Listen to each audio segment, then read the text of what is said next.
चलिए, सबसे पहले तो मैं तमाम प्रेस के साथियों के माध्यम से मैं आभारी हूँ गृह मंत्री जी का।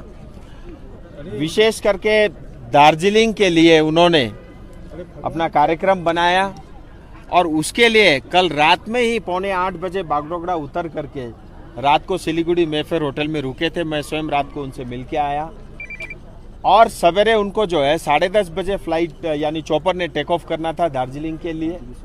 फिर उसके बाद उनका कार्यक्रम था 12:30 बजे कटिहार, फिर आसाम में 2 कार्यक्रम है।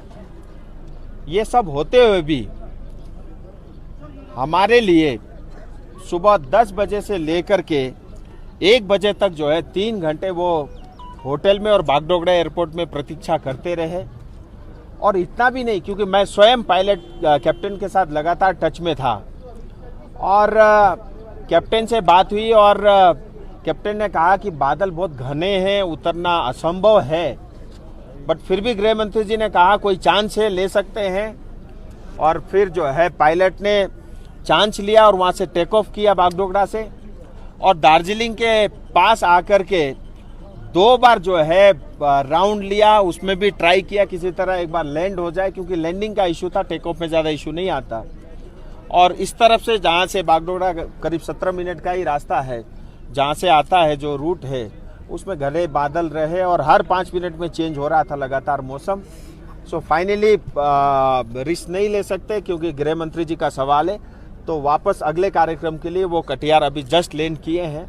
और कटिहार पहुंच करके उन्होंने टेलीफोन के माध्यम से जो अपनी विशेष बातें थी, चाहे वो 11 जनजाति का विषय हो, चाहे संवैधानिक समाधान का हो, चाहे बगान का हो, चाहे हमारे युवाओं का हो, उन सब 4-5 जो प्रमुख हमारे विषय थे उन्होंने टच किया है। विकास के लेकर के भी उन्होंने कहा है और उन्होंने ये कहा है कि पहाड़ में शांति और विकास के लिए एकमात्र विकल्प है, वो है नरेंद्र भाई मोदी और भारतीय जनता पार्टी। मैं आभारी हूँ एक गृह मंत्री जी होते हुए भी एक कार्यक्रम के लिए करीब 4 घंटे हमारे लिए इतना प्रयास रहे। और इसीलिए मैं गृह मंत्री जी को हमेशा कहता हूँ, गोरखा जाति गोरखा समाज के वो संरक्षक है। और इस बार भी बहुत पहले से उन्होंने तय कर दिया था, मैं कहीं जा पाऊँ या नहीं पाऊँ लेकिन मैं दार्जिलिंग जरूर आऊँगा। और वो दार्जिलिंग आए, भले ही सिलीगुड़ी तक पहुँच पाए लेकिन दार्जिलिंग में उन्होंने कदम रखा। मुझे लगता है हमारे लिए यही बहुत बड़ा विषय है। बिफोर इलेक्शन फिर से क्या कुछ मीटिंग इस जिले में आने का कोई चांसेस है? देखिए, अब 23 तारीख का गृह मंत्री जी का 2 कार्यक्रम है, मालदा में और रायगंज में। और बार बार मैं अपने लिए बुला करके दूसरे के सीट में खराब नहीं करना चाहता, क्योंकि दार्जिलिंग की जनता बीजेपी के साथ है, मोदी जी के साथ है, गृह मंत्री जी के साथ है। उन्होंने आज भी वो शब्द प्रयोग किए हैं, काम कराना मेरी जिम्मेदारी है। बट फिर भी मैं प्रयास करूंगा। मुझे लगता है इस बार भी हम फिर वो चांस नहीं लेंगे। अगर पॉसिबल हुआ तो मैं ये प्रयास करूंगा कि 23 तारीख को कोई अगर संभव हुआ तो भले ही सिलीगुड़ी में से ही एक बड़ा रैली या रोड शो करने की मैं चेष्टा करूंगा, लेकिन अभी मैं कंफर्म कुछ नहीं बता रहा। आज तो राजनाथ सिंह जी है सिलीगुड़ी में। अभी मैं यहाँ से तुरंत जा रहा हूँ सिलीगुड़ी, क्योंकि राजनाथ जी आ रहे हैं। उनका एक कार्यक्रम है शाम को 5 बजे, तो अगला कार्यक्रम के लिए मैं भी निकल रहा हूँ। राजू जी, जैसे कि नजर में आया था कि मोदी जी मार्च में एक सभा किए थे सिलीगुड़ी में और राजनाथ जी आज आ रहे हैं। अमित जी सिलीगुड़ी तक आ पाए, दार्जिलिंग नहीं आ पाए। कोई और सेंट्रल कमेटी से किसी का अभी आपके लिए प्रचार में आने के बारे में आपको कोई सूचना? देखिए, अनुराग ठाकुर जी आ गए थे और अभी 23 तारीख को जो है किरण रिजिजू जी आ रहे हैं और जो है अनुराग ठाकुर जी आ चुके हैं, आज राजनाथ जी हैं और 1-2 लोग और हैं जिनका कार्यक्रम अभी तय होना है, क्योंकि 3-4 दिन अभी हमारे हाथ में है। कोई सेंट्रल कमेटी का मेंबर आ रहा है? अभी तय नहीं है, अभी तय नहीं है। योगी जी आने की बात चल रही है, लेकिन वो 2 बार डेट कैंसिल हो चुका है, तो हम प्रयास कर रहे हैं।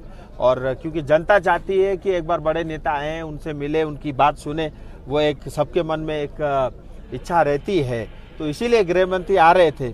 और प्रधानमंत्री अभी 20-25 दिन पहले ही आके जा चुके हैं और उन्होंने अपनी बात रख दी थी। इस बार गृह मंत्री का था, लेकिन आज मौसम ने साथ नहीं दिया।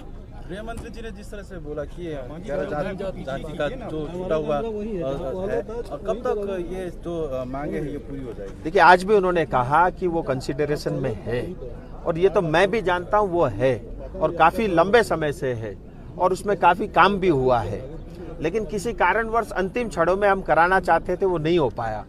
अगर मैं आपको बताऊं तो सीए के साथ ही इसकी घोषणा होनी थी, लेकिन कुछ कारणों से नहीं हो पाई, क्योंकि सीए कानून पहले पास हो चुका था, तो उसका गैजेट या निकालना और उसका नियम घोषणा करना वो सरल था।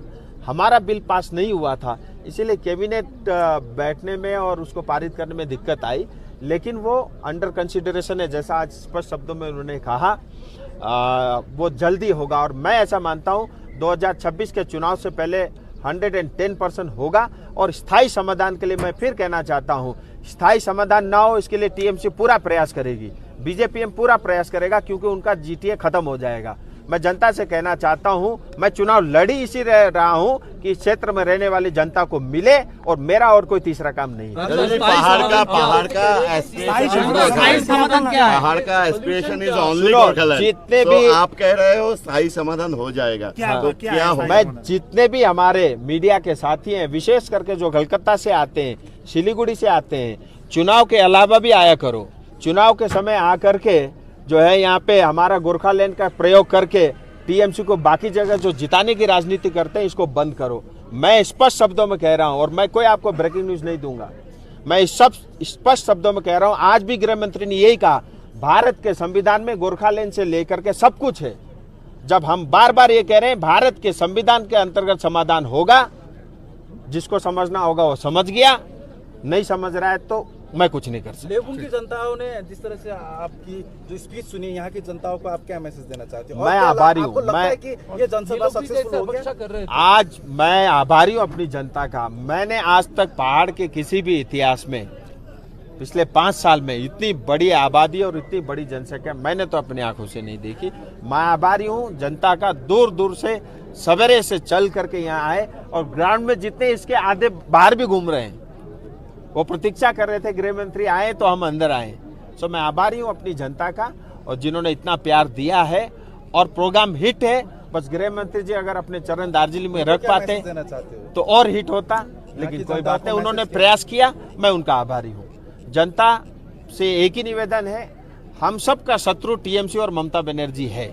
हम सब ने एक होकर के अपनी शत्रु को हराना है और कमल को खिलाना है। ये दूसरा फूल ठीक नहीं, उस फूल को हम भगवान को नहीं चढ़ाते, कमल का फूल ही भगवान को चढ़ता है, वही जनता को चढ़ता है। बहुत बहुत धन्यवाद।